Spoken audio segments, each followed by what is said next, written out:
What's going on, guys? Shane here. So yes, we have a glossary because there is that much information, that much to look for when watching Saenchai and some of his strategies, techniques, and combos. Okay, so the first video that we're going to look at is a sparring video of Saenchai, and the reason why I chose that video is because we're going to see a lot of those Saenchai moves early in such a short period of time, so we'll get them out of the way. So the first one here that we're looking at is a reverse outside leg kick. You can see he feints the kick so that his opponent lifts his leg up and then kicks the outside with the lead leg. I've never seen anything like that until I started watching Saenchai. Next kick is the question mark kick. Some people call it the Brazilian kick. It's a fake teep coming straight up the center and then a loose, flexible leg that whips up and around to hit the head with a roundhouse kick. And of course, the cartwheel kick, which he's most famous for, knocking out his sparring partner here. I don't think intentionally. I don't think Saenchai's that kind of guy, but notice he pulls his opponent towards him to knock them off balance and comes up and down, straight down the center with the cartwheel kick.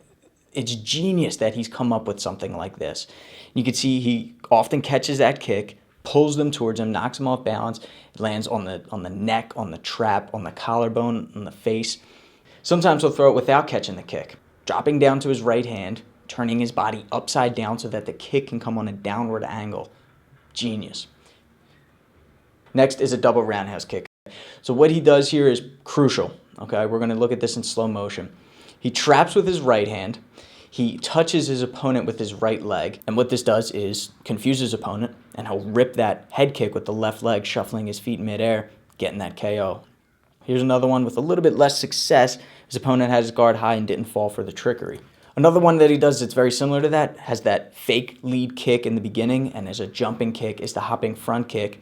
Covers a lot of distance, gets his opponent to react to the first initial kick, almost like a flying knee, except longer with a teep. And another unique jump kick that Saenchai does is a jumping low kick. I've said it before, it's like an oxymoron. Jumping up in the air, your opponent thinks high, goes to block high, and he'll kick the inside of the leg. He'll follow up with more kicks, punches, or sweeps, which we'll look at later. Saenchai has very powerful hands, especially that left straight. Right here, he uses it as a pull counter, dipping back, shifting his weight, and his opponent runs right into that left straight. Very similar to that, but after blocking a kick, counter very quickly with that left straight. Another thing that he loves to do is go to the body with that straight left. Beautiful combo here with a left straight to the body, follows up with a left knee, and steps out to avoid the counter.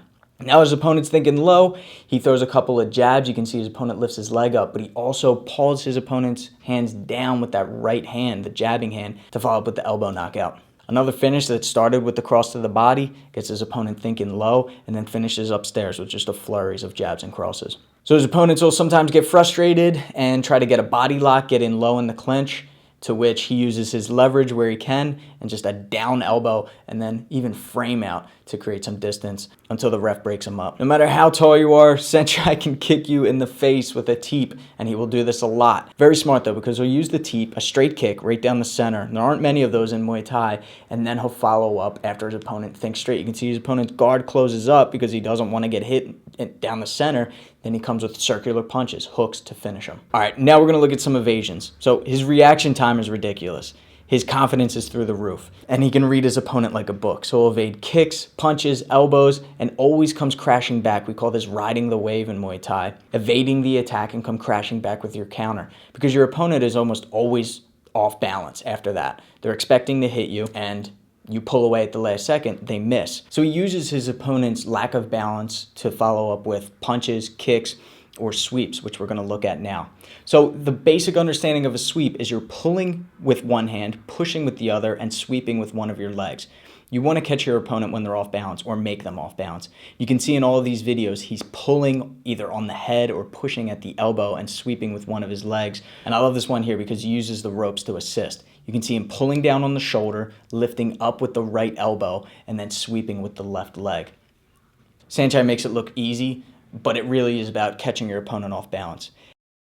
Now, sweeping after catching kicks is a little different and a little bit easier. So he'll catch the kick, scooping it, grabbing at the heel or Achilles tendon, step forward, and then kick the backside of their leg with his shin while lifting up the leg and pushing down with the free hand.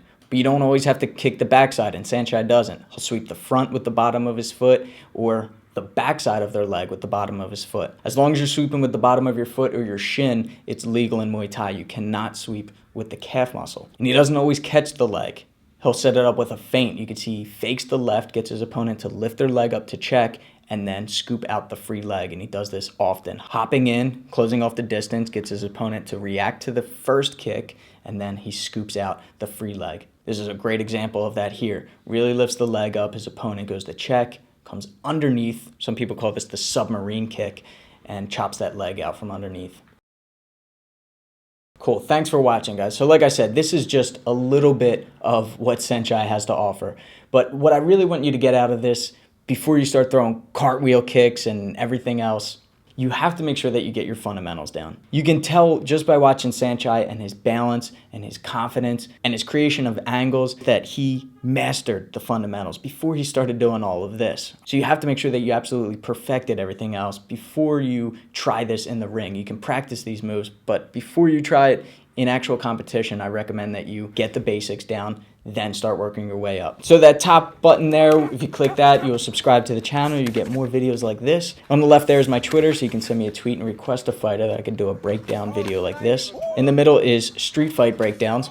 Very similar to this, except we do boxing and Muay Thai done in a street fight. And since I can't upload those to YouTube, they're hosted on my own website, fighttips.com. And on the right there is myfightgym.com, which is an online gym. We have a bunch of different trainers on there. We have tons of different martial arts videos, drills with step-by-step instructions. So if you're looking to start training at home, it's a great place to start, and it's a great supplement to anyone's training, no matter what level you're at. I'd love to see you guys over there.